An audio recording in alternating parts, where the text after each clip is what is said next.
እነዚህ እከክ ምን ያደርጋሉ? በየካፌው ይርመጠመጣሉ፣ በየስጋ ቤቱ ይርመጠመጣሉ። አይሰሩም።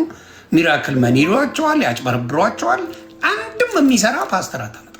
ትውልዱን ይሄንን በድፍረት የሚሰራማ ዳይብላ ያስፈልጋል። አገር እንዴት ትበለጽጋል? ይሰረኛ ካልሰራ ለእኛ ነው የሰጠው ፈጣሪ አምላክ። ኢትዮጵያን የሰጠው ለእኛ ነው። የእኛ ሀገር ናት።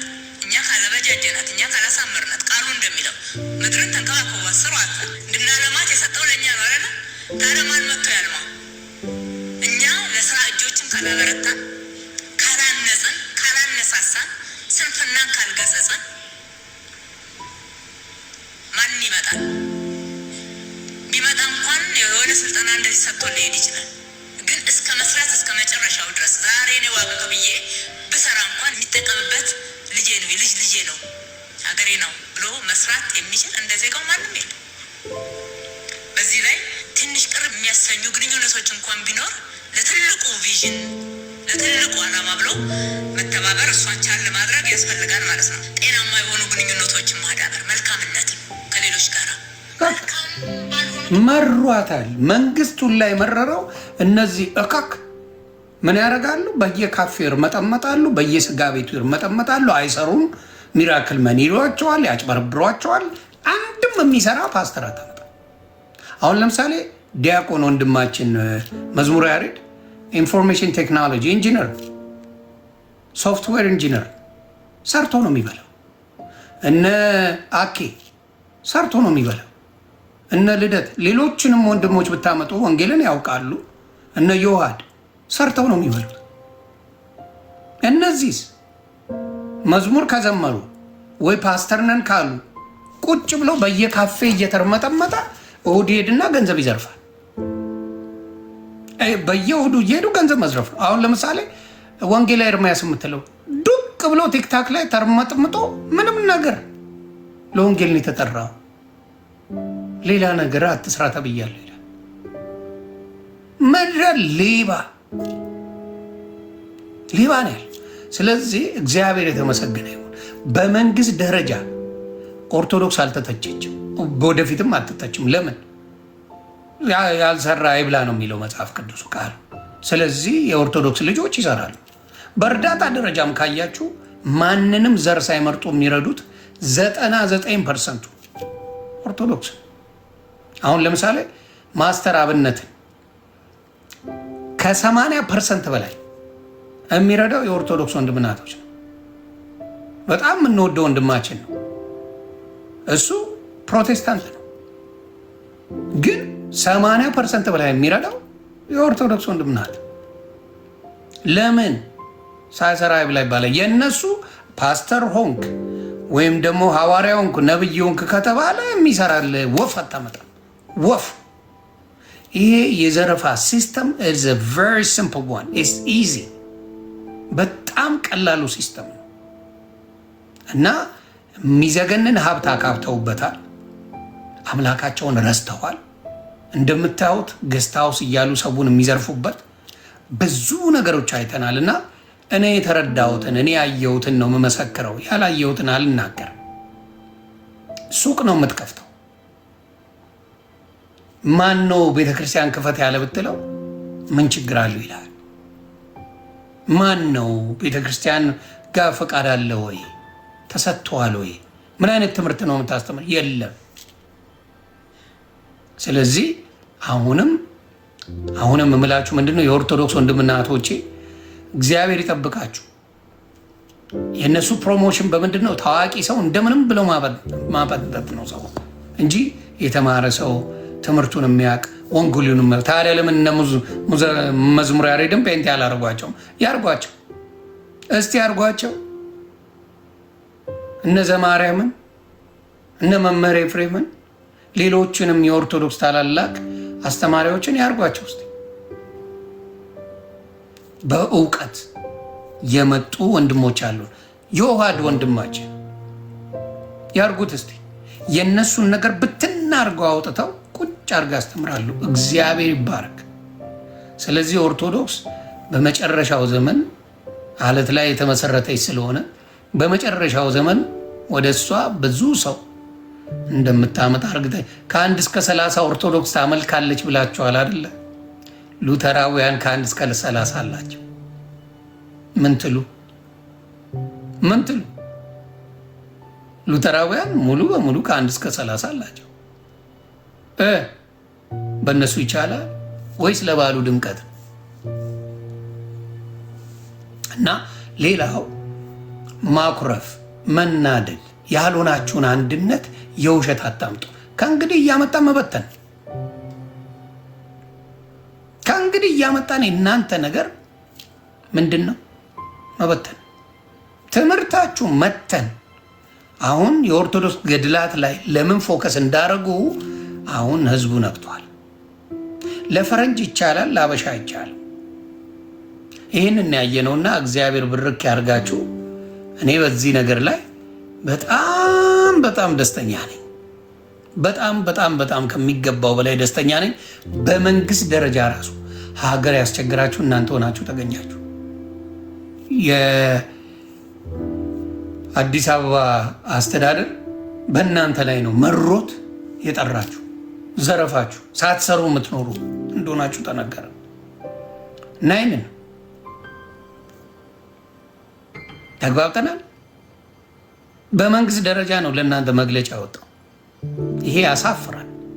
እንደ አንድ እምነት በኢትዮጵያ ደረጃ እንዴት አንድ እምነት ሌባ ነህ ተብሎ ይከሰሳል?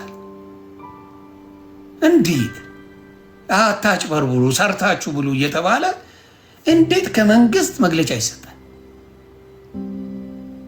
እንዴት? በጣም ነው የሚያሳዝነው። ለእኛ ግን እግዚአብሔር ይባረክ። እግዚአብሔር መልካም ነው። እግዚአብሔር ይመስገን። ምንድን ነው ይህን ሁላ ነገር ስላያችሁ በጣም ደስተኛ ነኝ። ወንድሞቻችንም እንዳልኳችሁ ነው። እኔ የጠፋው በግ ነኝ። ጠፍቼ ነበር ግን ጠቅሞኛል። ብዙ ነገር ብያለሁ። እንግዲህ ኦርቶዶክስም ብጥልጥል ያረኳት እኔ ሳየው ያ ሰው ድርሻይን ስጠኝ ብሎ ከቤቱ እንደወጣው አይነት ማለት ነው። መጽሐፍ ቅዱስ ላይ ቁርባን አይዳንም ብሎ ስለሚያምኑ ማለት ነው። ሰው ሙሉ ወንጌሎች ሲፈቱ ግን ሌላ ነው። ግን እምነት ብቻ የሚለውን ግን ይናገራሉ። አየው።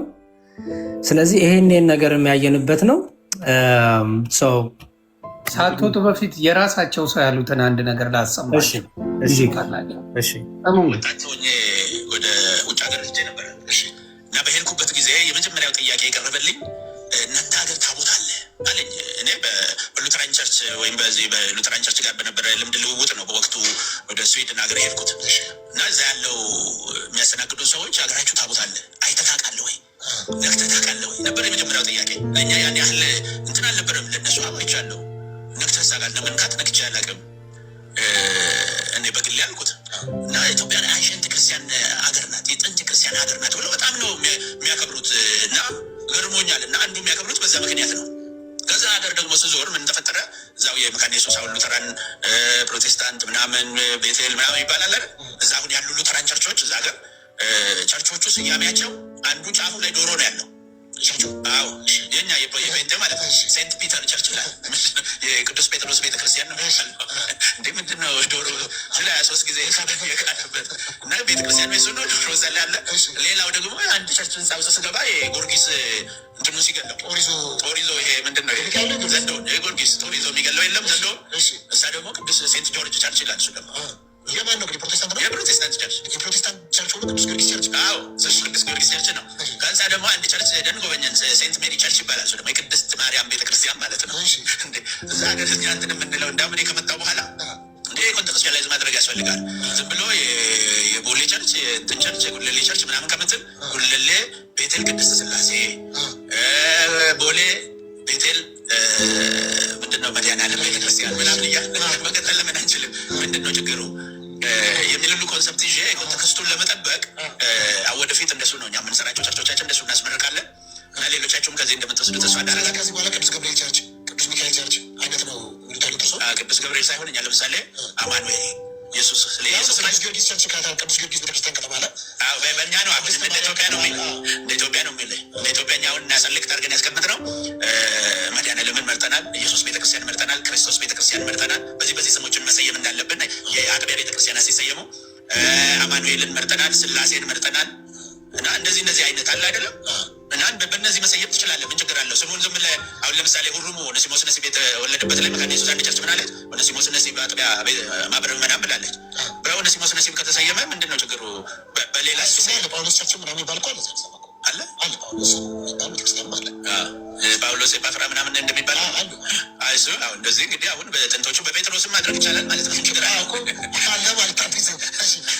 እና ኦርቶዶክስ ጉዳይ ስላነሳህ ነው እዚህ ነው እንጂ አሁን ወደ ውጭ ሀገር በምትሄድበት ጊዜ በክብር እነሱ ራሳቸው ፕሮቴስታንቶቹ የጥንት የክርስቲያን ሀገር ብሎ ሲጠሩት ወይም ደግሞ ኢትዮጵያን ሲጠሩ ኦርቶዶክስ ነው ሪፈር የሚያደርጉልን። ወጣት ሆኜ ወደ ውጭ ሀገር ሄጄ ነበረ። ይህንን ነው ልላችሁ የምፈልገው። ገና እያየን እንጨምራለን እንደሆነ አሁን ገና እንድታዩት የምፈልገው አዲስ ቸርቾች እንመሰርታለን። ስማቸውን ደግሞ እንደ ሌሎቹ ሀገሮች እንደ አዲስ ደግሞ ስማቸውን እንቀይራለን እያሉ የሚያስተምሩ እና በቃ እያየን እንጨምራለን እንደሆነ በዚሁ እንድታዩት ነው። ከራሳቸው አንደበት ነው ይህን የሚናገሩት። እያየን እንጨምራለን። በቃ አሁን እንደ አዲስ ኦርቶዶክስ ግን ወጥ ሆና የመጣችና የነበረችውን በሙሉ የምታረግ ነው። እንግዲህ ቅዱስ ጊዮርጊስን እናንተ ተጣሉ። እንግዲህ ከዚህ በኋላ ኦርቶዶክስ ብቻ ሳይሆን ፔኔኮስታን ሉተራውያን ቅዱስ ጊዮርጊስን ቸርች ብላ የመሰረተች ቸርች አላቸው እንዳለች ነው የሚናገረው። ያንን ለማለት ነው። ከዚህ ላይ ብዙ ትምህርት ወስዳላችሁ። ካስፈለጋችሁ እና ያሬዶም ሼር አደርግልሃለሁ። እንደዚህ ነው እንግዲህ ያለው ነገር ይሄን ይመስላል። ይሄ እኮ የታወቀ ነው እኮ ዮኒ። አሜሪካ ሀገርማ ታውቀዋለህ አንተም ዞር ብትል በሉተሪያን ቸርች ብዙዎቹ በቅዱሳን ስም የተመሰረቱ ናቸው። የጊዮርጊስ በተለይ ብዙ ነው ያለው። የጊዮርጊስ ብዙ ነው ያለው። የድንግል ማርያም ብዙ ነው ያለው። የጳውሎስ፣ የጴጥሮስ፣ የማርቆስ አለ፣ የበርናባስ አለ። ባለፈው እንኳን ያቻለው እና ብዙ ነው ያለው። እንዲያውም የሉተሪያን ኢቭን ቀን አላቸው ባይዘው 365 ቀኑ ልክ እኛ ስንክሳር ብለን ቅዱሳን እንደምናስበው እነሱም በእያንዳንዱ ቀን ቅዱሳንን የሚዘክሩበት የቅዱሳን ጸሎት ራሱ ለብቻ ያለበት ስም ዝርዝር አላቸው አለ። እሱም በሌላ ቀን አሳያለሁ። ሙሉ ስም ዝርዝራቸው የጠራ ማለት ነው። ሊትረጂያቸው ላይ የሴቶች ቀን ምናምን እያለ ይከበር የለን እንደዚህ በጣም ፕሬዚዳንት ዴይ ምን እየተባለ ይከበር የለን። በጣም የሚያሳዝነው እኛ ሀገር ላይ ልክ በቅዱሳን ስም ለመታሰቢያ አብያተ ክርስቲያናት እንደዚህ ሲሰየሙ በጣም ፕሮፓጋንዳ ነው ሲሰሩባቸው የነበረው። ልክ እንደምናመልካቸው ሌላ ባዕድ አምልኮ እንደምንከተል ልክ የማቴዎስ ወንጌል የሚል የኢየሱስን ወንጌል የያዘ ሰው በኢየሱስ ቤተክርስቲያን የከሌ ብሎ ቅዱስ ሲሰየም መታሰቢያ ብሎ መረዳት ሲቻል ሁሉም ነገር ማረጋገጫቸው እነሱ ፈረንጅ ነው ማለት ነው። አያቸው አሁን ፈረንጅ ሲያዩ አሃ ልክ ነበሩ ማለት ነው ብሎ እንደገና ማሰብ። ስለዚህ የእውነት መለኪያቸው ራሱ ነጭ ነው ማለት ነው። አሁን እንግዲህ ከቤተክርስቲያን ከጥንታዊቱ ፊት አንጻር ቤተክርስቲያን በታሪኳ እንዴት መጣች የሚለው ሳይሆን አንድን ነገር ለማረጋገጥ ግዴታ እነሱ እምነታቸውን የተቀበሉባቸው ነጮች ሄደው ማየት አለባቸው ማለት ነው። እና ያሳዝናል። ብቻ ዋናው እነሱ ነው። ትልቁ አገኛ ላሳየህ፣ አንድ ነገር ላሳየህ። ደስ ይለኛል። የተናገርኩት ነገር ትክክል እንደሆነ ዝም ያው እኛ ያለምንም አናወራም ትላለህ። እንግዲህ ምን ይደረግ። እሺ ይሄ የሉተሪያን ዌብሳይት ነው። ያው ሊትሬጂ አርካይቭ ይላል። ሌንት ይልና የሉተሪያን ነው። እዛ ላይ ገብተህ ዘ ሴንትስ የሚላለ እና ዘ ሴንት የሚለው ስትነካው ሉክ ይኸው ከነቀናቸው ኖቬምበር 30 ማጂ ገባል። አበሻ እኮ የለም የፈረንጅ ነጭ ካለ የሚቀበለው እንጂ እንዳለ ይሄን ስተክስላቸው እኛ ያገባንም ይላል። ከዛ ይሄ ፊስት ዴይ ነው ባይዘው ፊስት ዴይ በዓል የሚያደርጉበት ነው ለእነዚህ ለቅዱሳን። ይኸው በየቀኑ ኖቬምበር፣ ዲሴምበር 4፣ ዲሴምበር 3፣ ዲሴምበር 6፣ ዲሴምበር ይኸው ሆሊ ፋሚሊ ዴይ፣ ሴንት ስቴፈን የስጢፋኖስ የቅዱስ ስጢፋኖስ፣ ጆን ደ አፖስትል የዮሐንስ ወንጌላዊ። ይኸው ለምሳሌ ኤፒፋኒ ባፕቲዝም ኦፍ ሎርድ፣ ሜሪ ማዘር ኦፍ ጋድ ጃንዋሪ 1፣ ሆሊ ኔም ኦፍ ጂሰስ። ይሄ ሁሉ የሚታሰብ ነው እንግዲህ ቤዝል ኦፍ ግሬቴን፣ ግሪጎር ኦፍ ነዘኒየን፣ የሆሊ ኔም ኦፍ ጂሰስ፣ ኤሊዛቤት። ይሄ ሁሉ ቅዱሳን በየዕለቱ የሚታሰቡ ናቸው። ይኸው ኤፕሪል፣ ሜይ፣ ከሜይ 1 እስከ ሜይ 31፣ ያው ከኤፕሪል 1 እስከ ኤፕሪል 30፣ ከጁን 1 እስከ ጁን 30። ከጁላይ 1 እስከ ጁላይ 31። ስለዚህ የአሳ ጎርጓሪ ዘንዶ ያወጣል ነው ነገሩ። እኔ ገባህ? ያው የትራዲሽኑን ስለያዙ እነሱ ይዘውታል። የትራዲሽኑን ስለያዙ ግን አይ ዶንት ቲንክ ብዙ ሰው የሚያውቅ አይመስለኝም። ይሄን በተለይ ፔንቴኮስታሎች ነው ምንም ነገር የለም እኮ እኛን ከ1 እስከ 30 እያሉ በዓል ታከብራላችሁ፣ ቅዱሳን ትጠራላችሁ ያሉ መከራ ያሳዩናል። ሰድ ብቻ አንድ ሰው አይኖርም። እውነቱን ልንገር ግን ይኸው እነዚህ ሁሉ እንግዲህ ዓመቱን ሙሉ ወሳኟ ኪቦርዷ ናት። እሷን ብቻ መውሰድ ነው። እነዚህ ሁሉ የሚታሰቡ ቅዱሳን ናቸው። እነዚህ ሁሉ ይኸው እነዚህ ሁሉ ዓመቱን ሙሉ ስም ዝርዝር ነው የማሳየ። ይኸው እንግዲህ በሙሉ ከ1 እስከ 30 ለዛም በአልፋቤት ነው ያስቀመጠው።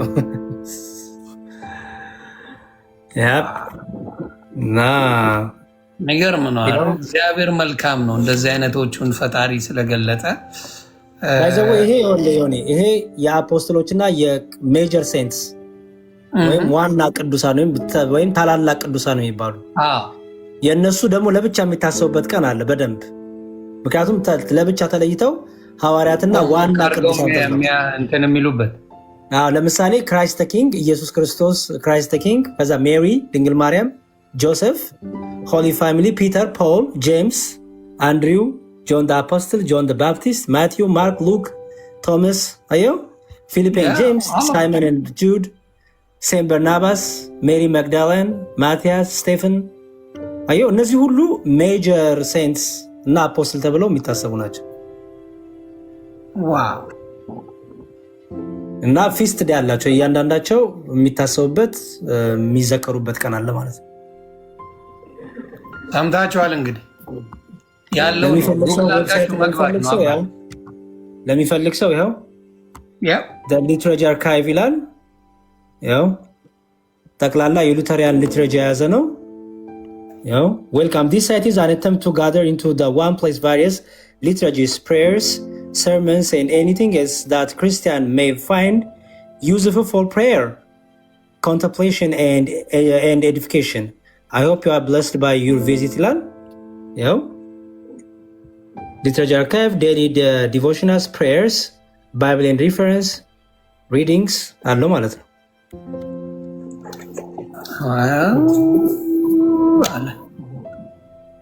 ዛሬ እንግዲህ ከፍተኛ የሆነ እዛ ቤት ለነገ ፕሮግራም ይሆናቸዋል ብዬ አስባለሁ። ቃይቺን ሳምንት ይውሉብናል። እዋሉብን፣ ተመስገን ነው። ደስታ ነው ቀበለው። ስድብ የለም፣ ማንጓጠጥ የለም። እንዳያችሁት አንድም የስድብ ጉዳይ ሳይሆን የእውነት ጉዳይ ነው የወጣው። ሰሞኑን እንግዲህ ለሳምንት የሚሆን አጀንዳ ነው ይሄ።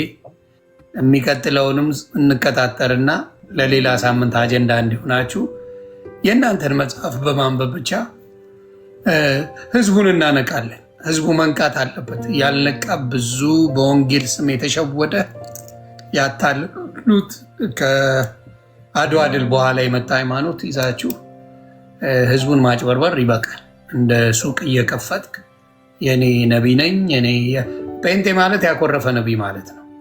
ሐዋርያ ማለት ይቅርታ፣ ሐዋርያ ማለት ወይም ደግሞ ነቢይ ማለት ያኮረፈ ጴንጤ ማለት ነው።